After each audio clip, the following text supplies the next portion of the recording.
muy buenos días, tardes, noches o cuando cualquier momento en el que nos estén escuchando. Salud. Y con el estornudo de Augusto le damos la bienvenida a este capítulo más de Desgrabados. Gracias por su paciencia, gracias por escucharnos y esperamos que este capítulo también les guste mucho. El caso de hoy, o El quizá caso de hoy. Sí, sonó muy telenovela, ¿no? Wow. Bueno, la charla de hoy, el tema de hoy, va un poco dirigido hacia la disidencia. Quizá uno de los temas o a veces de las palabras que tradicionalmente no les gusta, ¿no? Como que no parece algo atractivo. Sin embargo, hoy vamos a charlarlo un poco y vamos a abrirnos un poco acerca del tema. El invitado de hoy es Augusto, entonces bienvenido y Gracias. Cuéntanos quién eres, cómo te gustaría presentarte y luego de eso, pues cuéntanos acerca de tu escrito. Muy buenos días para todos, muchas gracias por la invitación al espacio. Mi nombre es César Augusto Amaya, ingeniero de profesión, escritor de corazón. Me describo como una persona que poco a poco ha intentado madurar precisamente esa disidencia, ha sido un descubrimiento, un proceso que empieza como rebeldía, luego se transforma en revolución y madura como disidencia, que es lo que siento que estoy viviendo en este momento y es de un especial interés para mí. Ok, listo, entonces comencemos. Si quieres, te escuchamos, Augusto. Muchísimas gracias. ¿Van a tener hijos? ¿Ya saben cómo se va a llamar el bebé? ¿Ya le compraron todas las cosas? ¿Ya habla? ¿Ya camina? ¿Dónde va a estudiar? ¿Tiene todos los sacramentos? ¿Cómo que no le gusta la religión? ¿Por qué le dio por ser líder social? ¿Por qué defiende a afros, indígenas y mujeres? ¿Por qué le gusta esa música y ve esas imágenes tan raras que a veces pegan en la pared del cuarto? ¿Por qué no quiere ir al servicio militar? ¿Qué carrera va a estudiar? ¿Por qué quiere estudiar algo de humanidades y no una carrera tradicional que dé plata? ¿Por qué lee y escribe cosas raras y ajenas al colegio y a la universidad? ¿Por qué no le gustan las reuniones familiares, la fiesta y el ruido? ¿Por qué en lugar de buscar la máxima ganancia para la empresa pierde el tiempo hablando de habilidades blandas y cómo intentar ser mejor humano? Si ya consiguió novia, ¿por qué nunca la trae a la casa? ¿Por qué ella? ¿Se va a casar? ¿Van a tener hijos? He aquí la inercia de la expectativa que lejos de ser propositiva no impulsa la evolución social. Siempre que veo injusticia, desigualdad o coacción de libertades, mi respuesta será la misma. Será la de fortalecerme mediante cierta rebeldía. ¿Qué será de mí si no me transformo? Teniendo presente que este motivador lleva consigo riesgos y responsabilidades, el desafío es constante con el statu quo. Es que no me da la gana de innovar. Eso es para los buenos trabajadores o los buenos promedios. Si quiero crear, así sean un par de reglones, eso será la marca de mi estilo propio. Fui castigado con soledad por negar normas o autoridades que se suponen básicas. ¿Y qué culpa tengo que mi hambre de temprana curiosidad no fuera satisfecha por dogmas familiares, académicos y económicos? Mi pulsión vital respira cambio, reto y alternativa. ¿Será por ello que tengo un gusto adquirido por la transgresión y la incertidumbre? Si hablo de derechos, es sublevación. Si hablo de justicia social, es que se quiere todo regalado. Amén de los conceptos ambientales, civiles y raciales. Son temas de mamertos, de izquierdosos. Y una vez más, soy víctima de un encasillamiento político de algo que debería ser obvio y fundamental para todos. En mi vida ha habido periodos de revolución, muchas veces seguidos de grandes conflictos. Es mi causa-efecto de la represión del orden establecido. Promuevo mi causa como alguien que defiende sus preguntas. Discúlpenme si no he llegado a suficientes y gratas respuestas. Es que por el momento no quiero comprarlas y acumularlas innecesariamente. Me indigna la falta de representación que tienen los individuos que persiguen la libertad del pensamiento, manifestado en arte, cultura, filosofía, etc. Soy consciente que cualquier revolución puede tener como resultante un régimen más autoritario aún que el que precede, pero vale la pena indagarlo de forma pacífica, planeada y en comunidad. Porque el éxito de cualquier lucha, ya sea interna o externa, no es bien medido por unos objetivos declarados individuales, sino por un propósito más común y noble. Es que verse absorto del curso de la historia resulta en la alienación. Declararse simplemente nihilista o indiferente no resuelve los problemas. La tensión solo es repelida con la liberación, ya sea de sentimientos, pensamientos u obras. Y es precisamente allí que encuentro un compromiso serio con la justicia, la equidad y la solidaridad. Yo siento que el escrito progresa desde lo sencillo a quizá lo complejo, o lo sistemático, lo político, y eso es algo que es muy importante, me parece, ¿sí? El hecho de comenzar con un camino tradicional, el hecho de que se supone que tengo que hacer, que se supone que tengo que hacer todo el tiempo, que se espera de mí dentro del sistema, como, como una lista check en donde uno tiene que todo el tiempo seguir esa ruta, y el tener en cuenta de que no siempre es así y que tiene una explicación y que incluso se puede terminar el escrito con unos valores, siento que es muy importante. De hecho, eso me acuerda a este ejercicio. O sea, este podcast o este proyecto nació de eso, de hacer algo diferente, ¿sí? De preguntarnos cosas que normalmente uno no se pregunta, o parece que en el sistema no se pregunta, ¿cierto? Y eso me parece bien interesante. En cuanto al texto y por lo menos como se presentaba César Augusto de escritor de corazón, me pareció muy chévere la forma como estructuró el texto. Después, bueno, al comienzo me gustó cómo inicia con una pregunta, y como da toda la vuelta.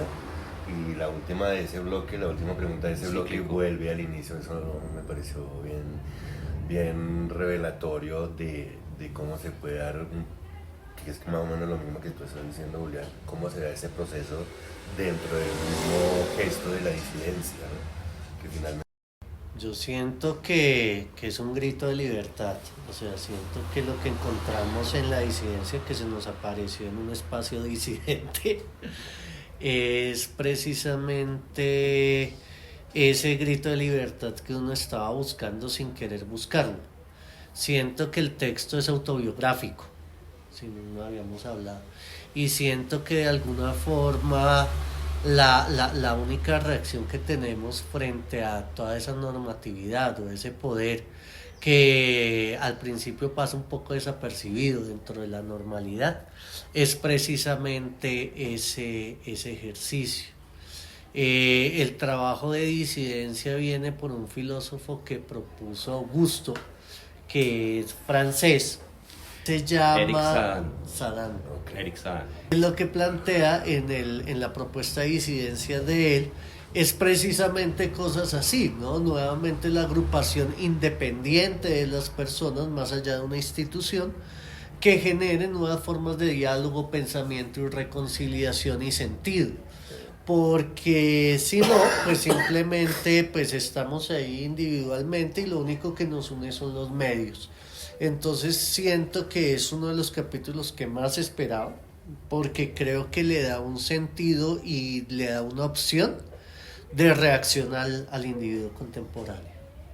Sí, ahí hay como bien lo dices, rescato partes de sus análisis. Sí es un texto autobiográfico, sí arranca por mostrar esos ciclos, digamos que son repetitivos a nivel generacional en las familias, y más que todo en las familias tradicionales. ¿Y por qué lo traigo a colación? Porque precisamente esa es la limitante de la disidencia. Esa camisa de fuerza que retiene y reprime la disidencia. Y la disidencia hay que verla también desde un punto de oportunidad. Hay que verla desde un punto de generar conciencia, libre pensamiento, creatividad.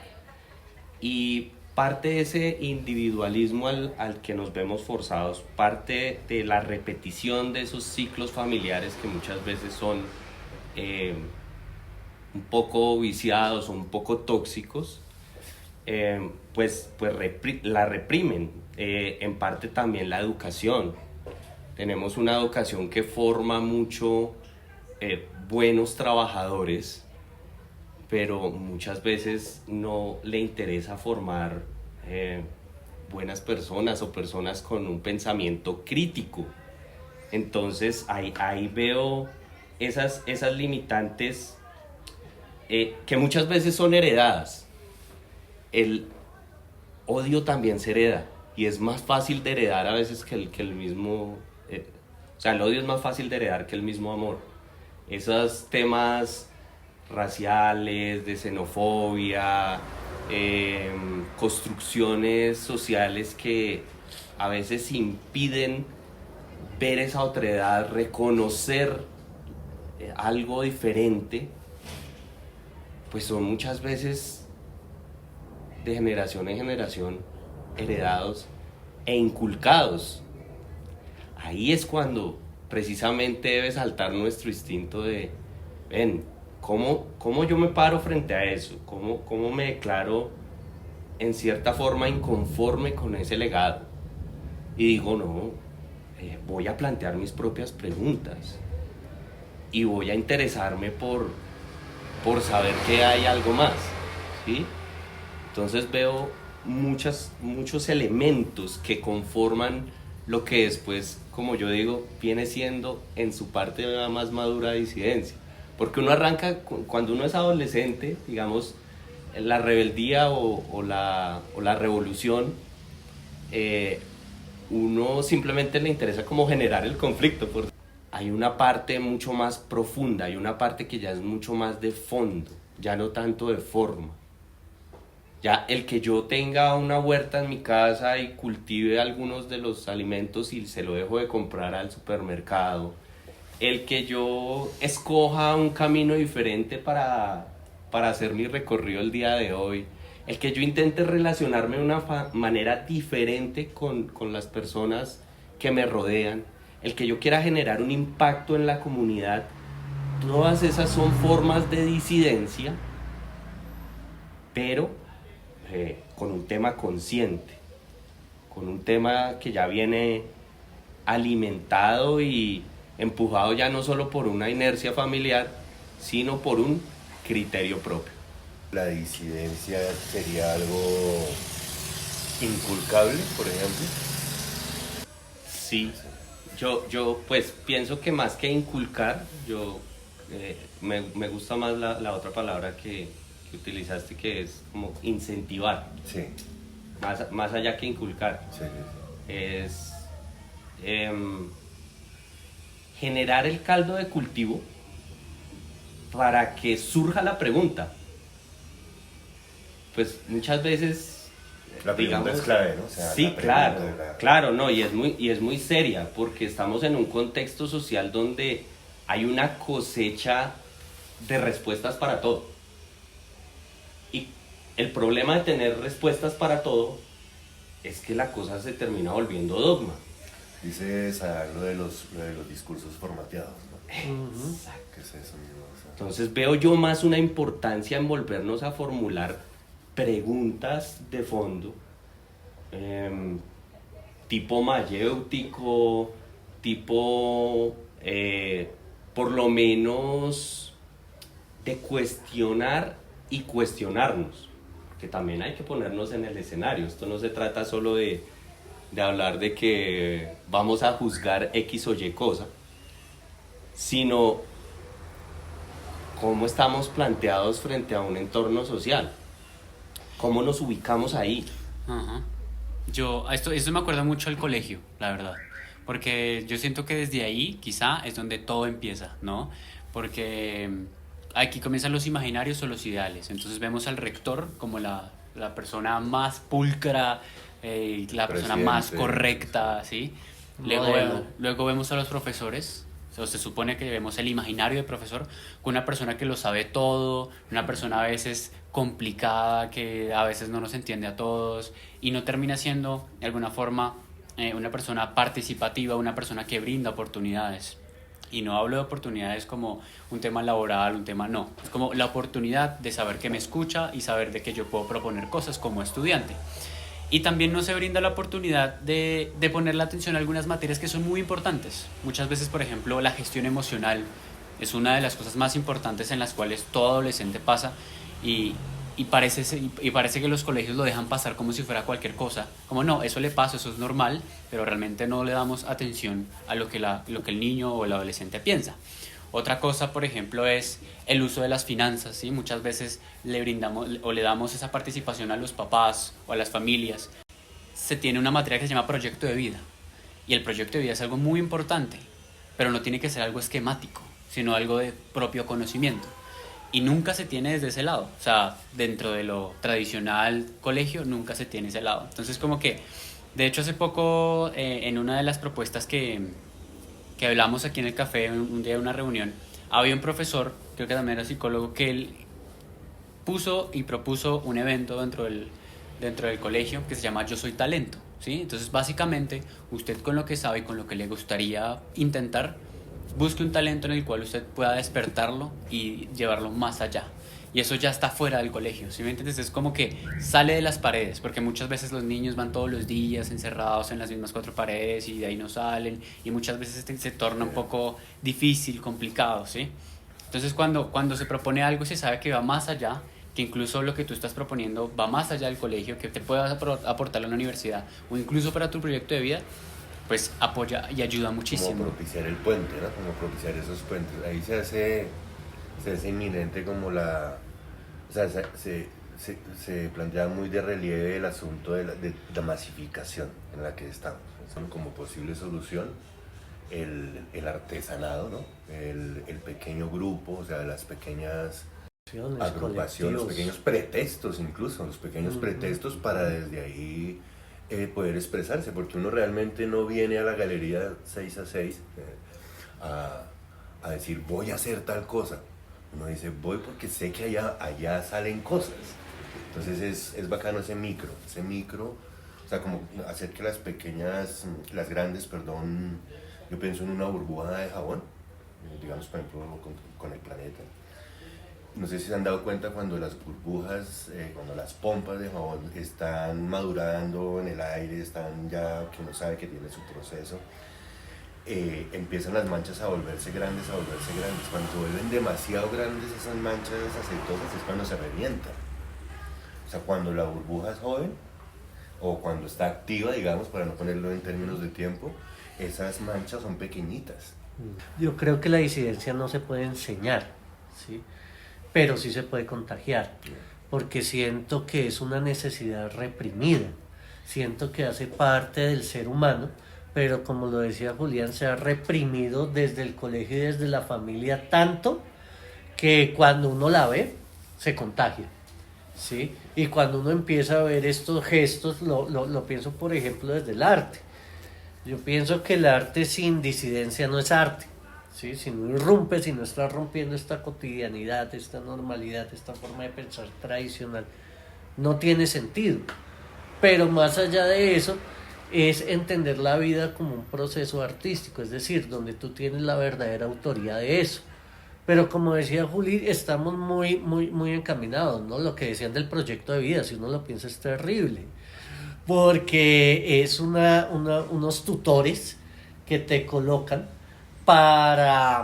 no para que tú elijas el camino, ¿sí? Sino para formarte a ti el camino que más conviene y te convencen de eso, o sea, tras del hecho te están haciendo un favor. Entonces yo siento que ahí hay un germen muy poderoso, siento que una vida sin esa disidencia no es vida, simplemente es obediencia y simplemente nos quita la parte más interesante del vivir, que es la emoción de vivir. Yo siento que el vitalismo es la verdadera disidencia, es decir, que la disidencia es la forma en que se manifiesta lo vital del ser, lo que realmente quiere ser, ¿sí? Cuando usted se emborracha y se empelota y sale corriendo, ¿sí? Hay algo que está estallando y eso creo que es la disidencia, lo que sienten las personas cuando marchan, aunque no estoy de acuerdo con las marchas, pero hay algo que sienten que está estallando, es muy cercano a la necesidad de expresar la alegría por vivir. Y siento que eso se ha copado, o sea, siento que de alguna forma sí nos han castrado eso.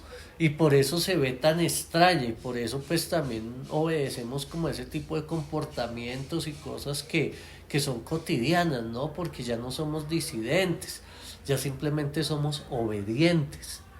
Y pues creo que ahí se le mete el dedo en la llaga a muchas cosas y siento que esa castración pues nos cuesta social, cultural, individualmente mucho. O sea, siento que realmente no nos permite ser quienes realmente queremos ser. Y a la final hasta económicamente, ¿no? Total. No en plata, sino en la interacción con la materia, con la gente. Total, porque Las mecanizamos, de alguna manera estamos mecanizando el pensamiento. Claro. Estamos volviéndolo sistemático, estamos volviéndolo repetitivo. Es que hay unas frases que, digamos, en la cultura coloquial colombiana, usted quiere tener éxito en la vida, ¿sabe qué es lo único que tiene que saber hacer? Haga caso. Haga caso y le va bien. ¿Sí? Es esa obediencia de la que habla Gustavo, ciega, por el camino predefinido. Que es muy el comportamiento frente a los sistemas, ¿no? Frente al que nos traen. Ahora ya no va uno a buscar ni siquiera lo que no necesita, sino que ahora peor aún se lo traen a uno. Te lo traen masticadito. Aparte, en las mesas, a los niños desde pequeños se les repite algo tremendamente que yo pienso es negativo. Ahora, quien le vea, pues quien lo vea desde otra perspectiva, y es, en la mesa no se habla ni de política ni de religión.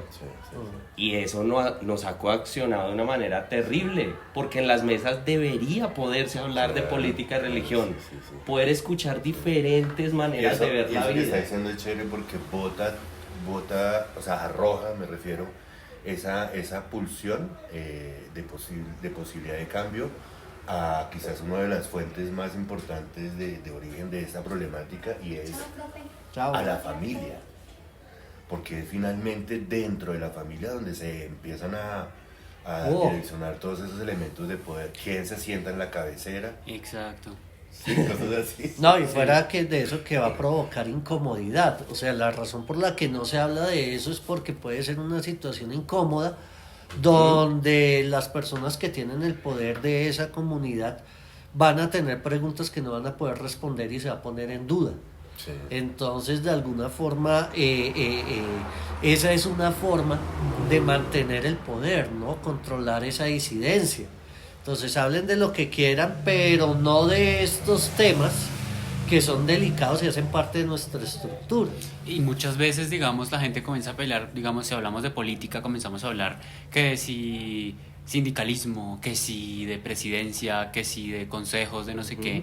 Pero tenemos que acordarnos que nuestra propia familia es un sistema, y un sistema político, un sistema donde hay participación, donde no hay participación a veces, donde cada uno tiene un rol diferente con respecto al objetivo que es mantener la familia, ¿no? Entonces, muchas veces nos preocupamos más allá, más al otro lado, en donde se supone que allá están los problemas, pero no nos damos cuenta que incluso en donde nosotros vivimos, en donde llegamos todos los días a nuestra casa, también es un sistema político, donde también se tienen unas creencias, no es religión porque no está específicamente con símbolos y cosas, pero sí existen creencias que incluso vienen no desde la misma casa, sino de antepasados, que uno repite, que no cambia. Yo ahí me parece muy propicio apuntalar con el asunto de la diferencia entre disidencia y rebelión, porque digamos, está uno enunciando, y es muy cierto lo que hemos estado enunciando.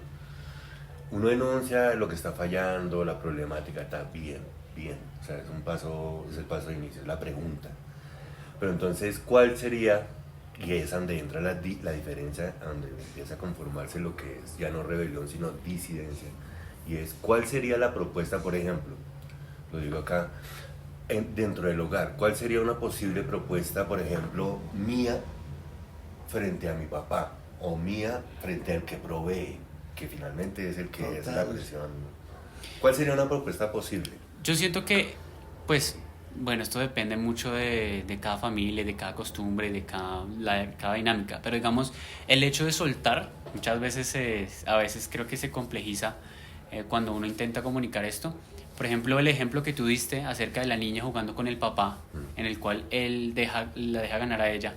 Eso básicamente es soltar, permitir dar cuenta que yo no soy perfecto, ¿sí? Pues eso es un ejemplo muy sencillo, pero básicamente puede ser, hay cosas que tú entiendes que yo no entiendo, y eso está bien, yo no tengo que entenderlo todo. Yo siendo papá, en el rol de papá, tengo la la responsabilidad de cuidarte hasta cierta edad, pero eso no quiere decir que tú no puedas proponer cosas o que no puedas opinar acerca de algunas cosas.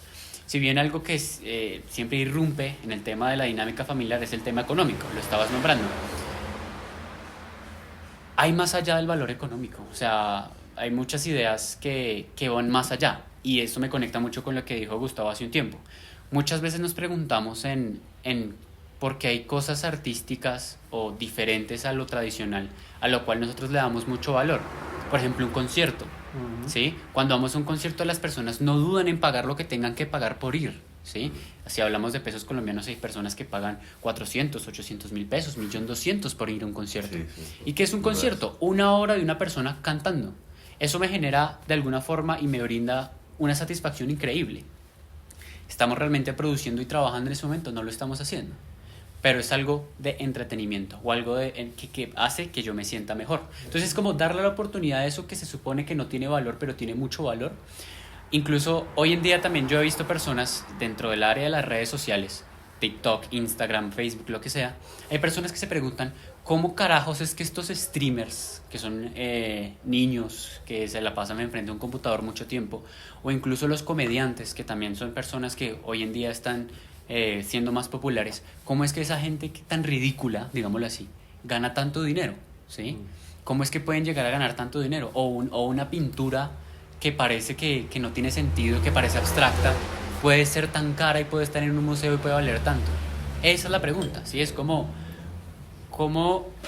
dar cuenta que el ser disidente, el saber que yo puedo desempeñarme en otro tipo de papeles, puede brindar algo más allá del corazón, algo más allá de lo económico, incluso...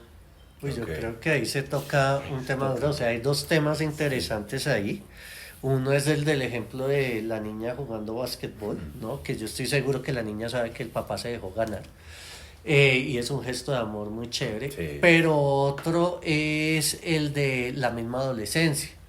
Yo siento que la adolescencia es la manifestación de una toma de conciencia a una manipulación que se hizo durante toda la niñez.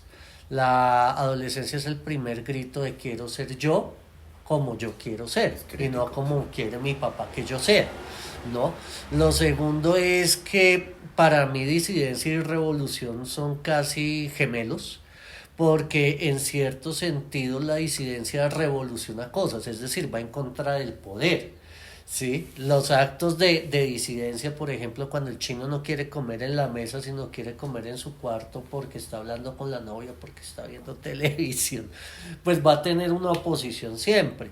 Y siempre va a ser un castigo desde el poder, sea económico, sea moral, o sea físico. ¿Sí? Entonces creo que una de las consecuencias de la disidencia es el castigo, que era lo que decía Foucault, o sea, el poder se encarga de vigilar y castigar. Entonces, mientras usted viva en esta casa, ¿sí? Me llega a las 8 de la noche y va a haber alguien ahí vigilando. Sin embargo, el papá puede llegar a la hora que se le dé la berraca gana y no hay ningún problema, ¿no? Entonces ahí hay una tensión bien interesante. Lo otro que creo que es muy fuerte es que de alguna forma lo que también se contagia es el evitar la disidencia de los demás. Es decir, yo estoy feliz siendo yo, pero que no se me crezcan los enanos. Entonces siento que hay una influencia a controlar a los demás. Y creo que eso en la familia es súper clave. O sea, siento que yo de acuerdo, mi papá usaba corbata y era muy pulido y yo nunca he podido con eso porque siento que de alguna forma hay algo inconsciente mío que va en contra de eso, ¿sí? Y lo amé y todo, pero esa imposición de todos modos pesa y le siguen a uno imponiendo cosas a pesar de que uno es adulto y uno sabe que mi decisión no es esa, pero es tanto la fuerza del poder y más ese poder que no castiga, sino que... Ajá. Y creo que esa figura del papá se traslada a toda figura de poder. O sea, suena un poco freudiano, pero de alguna forma sí nos toca ser un poquito Edipo, ¿sí? Y de alguna forma sí nos toca para ser libres de revelarnos a esa imagen de papá, sea cual sea, en la institución que sea, para encontrarnos a nosotros mismos. Si no, no vamos a ser nosotros, sino vamos a ser nosotros haciendo la voluntad del papá. ¿Sí? Porque en última la obediencia es un quiebre de la voluntad. Es algo que yo no quiero hacer y la voluntad es lo que yo deseo hacer, ¿no? Y de alguna forma la disidencia es eso, es la voluntad imponiéndose a las razones, a las normas y a todas las fuerzas Sí. que quieren pues dominar, que quieren formarme. Pensaría uno que la voluntad propia lo va a dejar solo. Y muchas veces lo arroja uno un camino Y pasa, solitario, a veces. pero es bacano cuando se comparten soledades, por ejemplo. Cualquier trabajador. Yo tengo ahí una cualquier- pregunta, porque estoy viendo ese vector y digo, ¿y ese vector cómo funciona al interior del individuo, de mí, de uno? Ah. Dale. No es dominio finalmente lo que uno ejerce sobre uno para poder llegar a ciertas cosas. Disculpa la intervención ahí abrupta, pero es que tengo una Ah, idea ahí ok, que dale. veo que se encontró con algo que también hablamos en alguna velada filosófica y era la voluntad desde el punto de vista que lo expone Schopenhauer. Y es, él dice, venga, hay una voluntad inherente, universal, y el ser humano Sí, empieza a sufrir cuando intenta luchar contra esa voluntad. ¿Sí? Es como si usted escogiera el sufrimiento, es porque usted va en contra de eso. O sea, hay pulsiones Esa vitales es la palabra. que nosotros sencillamente sentimos, pero a veces reprimimos. Y la disidencia, pasa mucho que la disidencia en la revolución casi siempre se asocian al conflicto. Pero de hecho yo puedo ser disidente sin entrar en conflicto. Genial. O sea, ¿por qué? Y me explico un poco. Nos han inculcado precisamente mucho el tema de la competencia. Yo tengo, pues digamos, la fortuna de liderar algunos equipos en mi trabajo. Y en el tema empresarial siempre es la competencia, porque el sistema capitalista lo que promueve es el individualismo y la competencia. Pero me he dado cuenta que trabajando desde la cooperación y desde el equipo se obtienen a veces resultados de alto rendimiento inimaginables. Entonces no es tan necesario el conflicto. No es tan necesario que yo vaya y le diga, ¿sabe qué, papá? Yo hago lo que me da la gana, ¿sabe qué? Señor de la empresa, usted está equivocado y yo estoy correcto. Y Es como ese doble todo filo lo de que la es. palabra competente, ¿no? Porque uno la entiende, o sea, por ahí se nos coló Exacto. como que es apto para, Ujú. Sí, pero está planteada desde eso que claro, se plantea. cuando yo empiezo a hablar no es del apasionamiento y no desde la utilidad que tiene cada cosa que hago, sino es simplemente la importancia de hacerlo de una manera diferente, ahí ya estoy empezando Un a ser experimento, disidente. sí. Exacto, ahí ya me estoy planteando una manera de ser disidente. Con solo la diferencia, con Sí. solo plantear la bifurcación. Y eso me parece importante y quería pues expresarlo. Ok, sí. Yo pienso mucho en el juego de cintura, que lo hemos tocado mucho. Y siento que de alguna forma... Pero explícalo Sí, porque no side sé. step. Sí. O sea, es que ya les explico. El juego de cintura es un concepto que plantea Judith Butler, que es una escritora, bueno, no nos vamos a extender, una señora, y ella plantea que la mejor forma de lograr uno su voluntad sin chocar con las cosas es precisamente no pelear con ellas, ¿sí? Entonces, si yo tengo un conflicto con mi papá en cuestiones de libertad y yo sé que dependo económicamente de él, ¿sí? Que vivo en su casa y qué tal, Que porque... puede ser un infierno. Sí, claro, porque en idea general es nuestra casa, pero cuando se habla del poder es mi casa, ¿no? Ya Sí, no es, está ahí en ya no es silencio, plural. sí. Lo peor que usted puede hacer es pelear.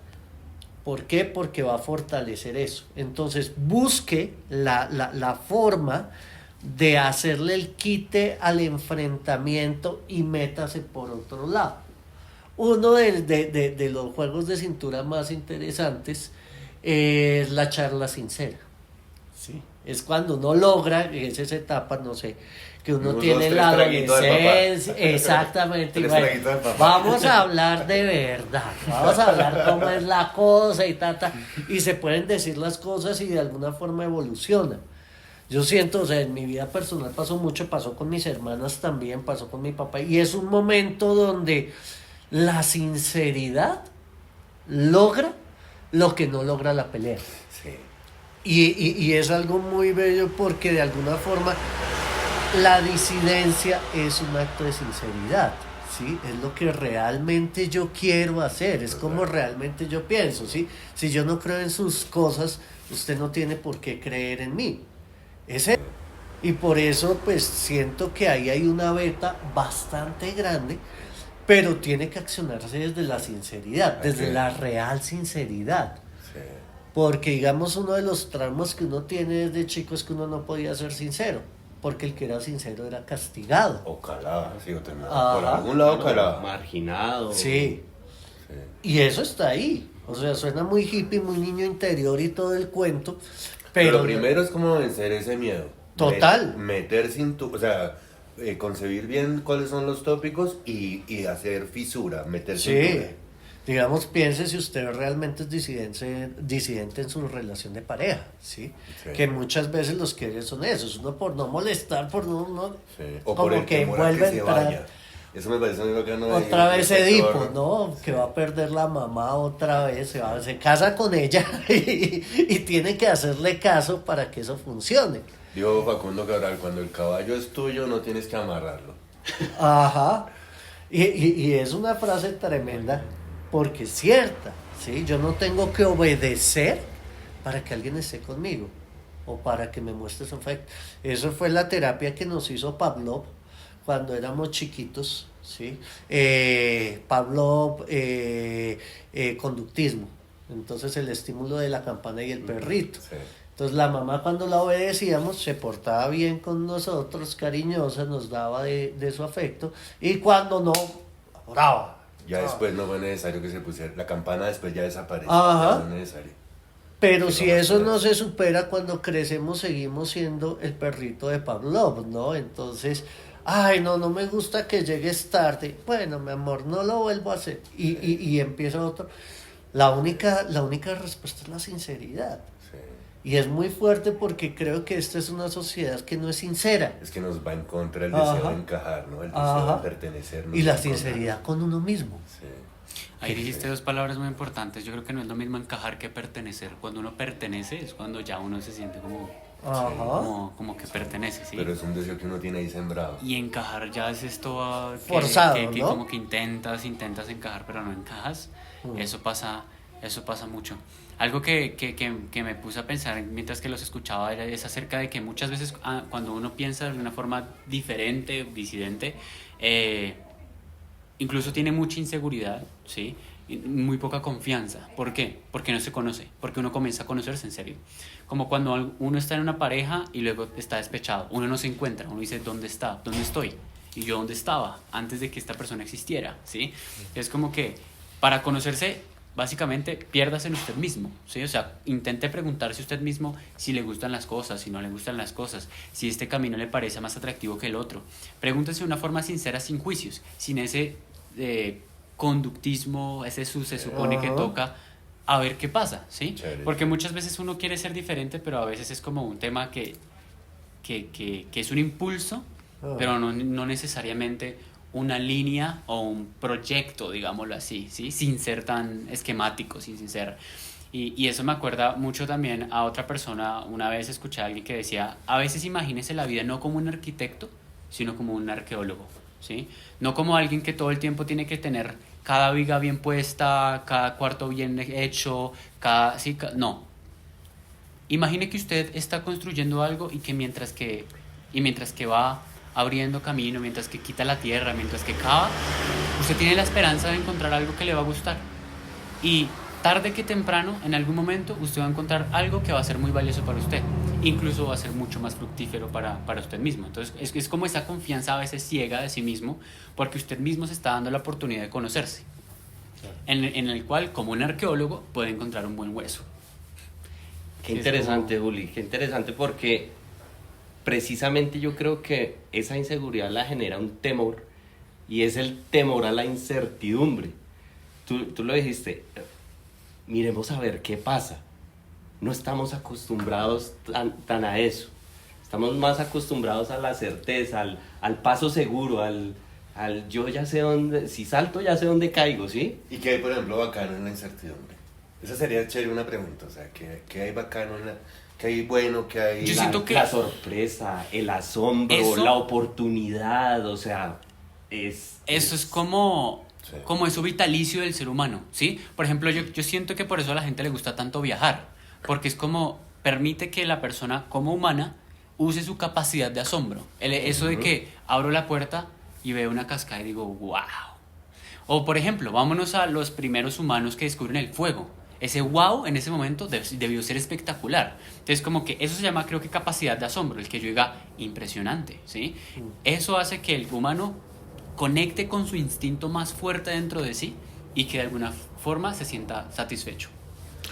Ahí inmediatamente me surge como cómo, bueno, uno lo puede manejar, pero cómo maneja eso una persona que es asalariada.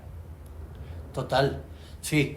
Lo que pasa es que el precio a pagar por la libertad es la incertidumbre, ¿no? Pero el precio a pagar por la obediencia es la seguridad, ¿sí? Lo que a ti te venden es seguridad, ¿sí? Pero la seguridad es una jaula, o sea, pues Una es sensación a la lógico, final. sí. En últimas es algo donde no tienen riesgos, donde no corren riesgos. Entonces, usted se queda acá con el salario mínimo, ¿sí? Por utilizar esa palabra asalariado, pero es mejor poquito y seguro. Usted sale de acá y no sabe, vea la situación como está, y pasa con absolutamente todo.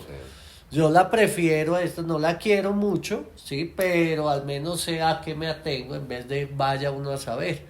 Y pasa con absolutamente todo. Entonces siento que de alguna forma la trampa de la normatividad y del poder es la seguridad. Mientras usted esté con su papá no le va a faltar nada, ¿sí? Pero si usted se arriesga a irse de la casa, pues posiblemente el Hotel Mama ya no esté abierto y bueno. Pero siento que en últimas, y citando un poco a Ginás, es lo más coherente con la vida, porque él decía que vivir era lo más peligroso que había. Mientras uno esté vivo le puede pasar de todo, ¿no? Entonces, hasta se puede morir uno y todo. Pero de alguna forma es responder a ese impulso vital. Yo siento lo que decía Juli, que lo interesante de la vida es cuando uno empieza a conocer cosas. Cuando uno realmente se desplaza y sale y está haciendo esa energía vital experimentando. Mientras que en la repetición siento que eso se gasta, ¿sí?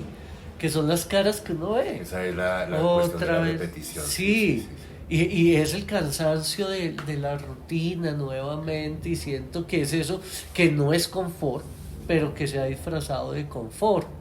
Hay una película que se llama El Club de la Pelea que narra un poco de eso. Es la persona que tiene un buen sueldo, es la persona que puede comprar, pero sigue, o sea, en últimas no está viviendo. Y era el riesgo que uno tenía de pronto de darse cuenta que uno llegó a cierta edad y nunca ha vivido por uno, ¿sí? Que ha vivido la vida de los otros, ha vivido lo que quiso la mamá, ha vivido lo que quiso el papá. En el mejor de los casos de que se llegue a dar cuenta. Sí, porque en última siento que eso de que decía Julia, conocerse uno mismo, pues es el acto de conciencia. Es sentarse uno con uno y venga a ver, venga a ver, señor. ¿Usted qué es lo que realmente quiere? ¿Sí? O sea, ¿usted realmente quién es, güey? Que muchas veces uno no lo sabe. Exacto. O ni siquiera preguntando esa manera, pero yo será que no quiero nada. Ahí va, volvemos, esto me hace acordar otro de los capítulos con Sirley, que hablábamos del teatro. Hola, Gustavo. Hola, ¿Cómo estás? bien, Ahora por la tarde paso. dale. Bueno, chao. Disidencia. Y básicamente es, imagínense que las personas que son artistas sí se dan la oportunidad de conocerse tanto que intentan ser otros, ¿sí? Que, Es por una ejemplo, puerta más un frecuente, escritor, cuando está sentado escribiendo, puede ser un vendedor en la calle, puede ser un gran empresario en una empresa, puede ser una prostituta, puede ser a quien se le dé la gana y puede desarrollar el personaje y incluso interpretando, o perdón, no interpretando, sino últimas puede escribiendo. afinar el tino hacia la papelera, que también es una, pues, lo leí hace poquito, me pareció muy bonito. Pero... Él juega con él mismo todo el tiempo. Sí, sí. ¿Qué puede ser, qué no puede ser? Lo mismo el pintor. Él decide qué detalles poner, qué detalles no poner, dónde borrar, dónde sí no borrar, dónde, ¿sí? Cada una de esas cosas son muy importantes para conocerse a sí mismo, ¿sí? Entonces como que ahí sí hay la oportunidad.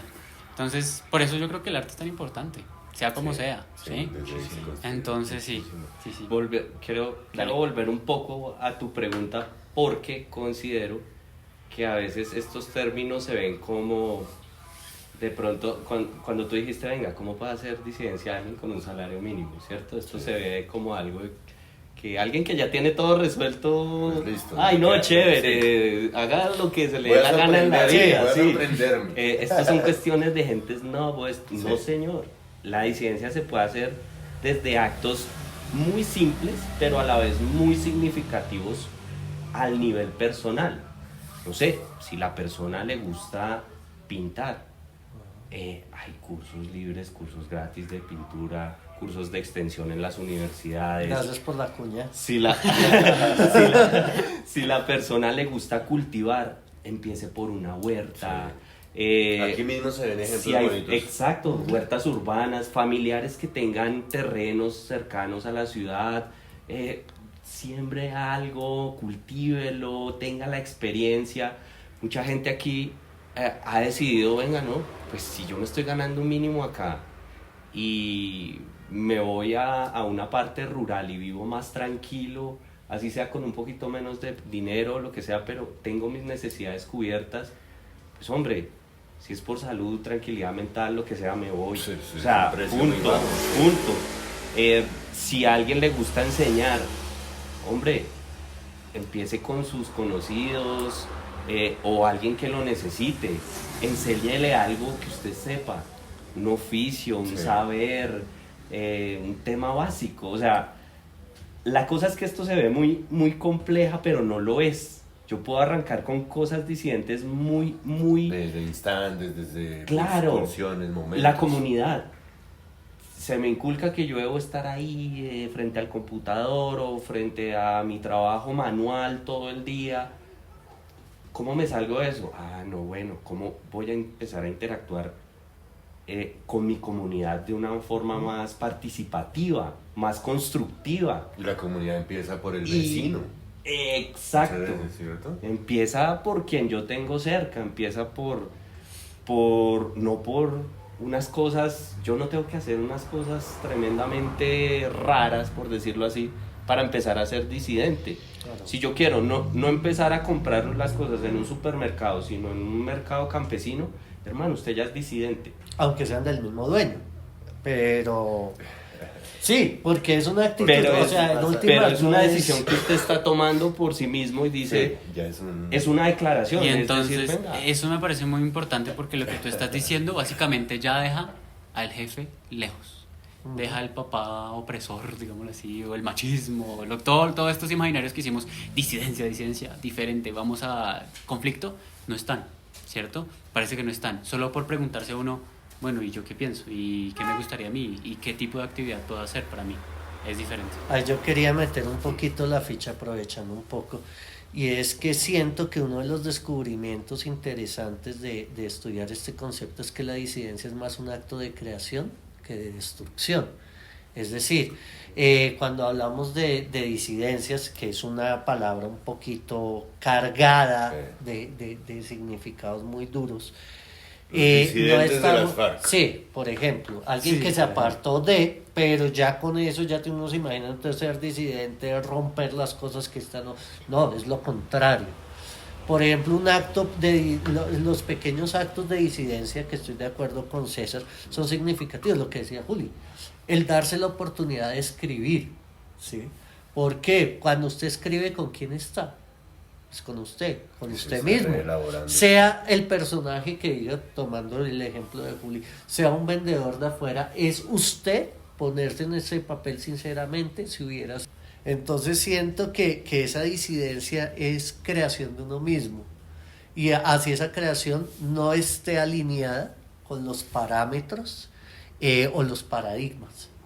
Que creo que el problema es ese, estamos rodeados de paradigmas, de cosas que hemos hecho porque siempre se han hecho y no los hemos pasado por el tamiz de preguntar, oiga, y en última, ¿yo por qué hago eso?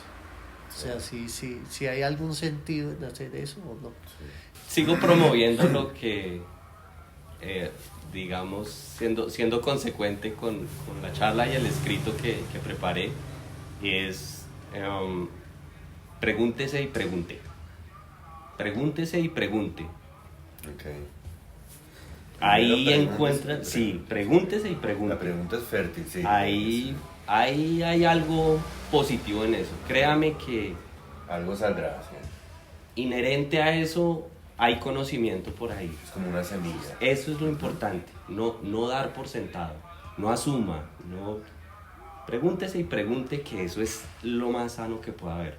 Fortalece la dialéctica, fortalece el pensamiento crítico, fortalece la flexibilidad cognitiva y una cantidad de placeres y satisfacciones humanas básicas que pueden ser satisfechas con el mero hecho de la pregunta. Hay como un método como muy útil, muy fértil, que es cuando se haya preguntado, cuando se haya contestado, vuelva a preguntarse sobre esa respuesta que se dio. Y eso es dinamita pura. Mayéutica. Okay. Mayéutica, sí, señor. Bueno, yo les diría que hagan esos pequeños actos de disidencia, ¿sí? Que le hagan caso a ese impulsito, ¿sí? Que si están por un parque y se les ocurrió caminar descalzos, no piensen, o sea, dense la oportunidad de ser usted. ¿Qué es lo peor que puede pasar? Sí, puede que lo miren raro, pues, es más, ni siquiera lo miran, uno se imagina que lo miran raro, pero realmente Están viendo a un man, no lo están viendo. uno no es tan importante, sí. Pero esa puede ser una buena frase. A nadie le importa. sí, y empiece a ser usted, o sea, realmente empiece a obedecer esas cosas que realmente le gustan. Y deje de juzgarse, no piense si es tonto o no, qué van a decir. Sea usted. Yo creo que eso, si usted se acostumbra a hacer pequeñas disidencias, pues los puntos terminan uniéndose, ¿no? Sí, y si en una semana no ve los cambios, le devolvemos su dinero. Yo siento que va muy ligado a lo que ustedes están diciendo. Pregúntese con confianza, ¿sí? Y abrace la incertidumbre. De hecho, de la incertidumbre y de los riesgos a veces nacen cosas muy bellas. El riesgo. Sí. Algo que siempre pasa es que dése cuenta que al otro día siempre sale el sol. Haga lo que usted haga. Usted esté o no esté, al otro día siempre sale el sol.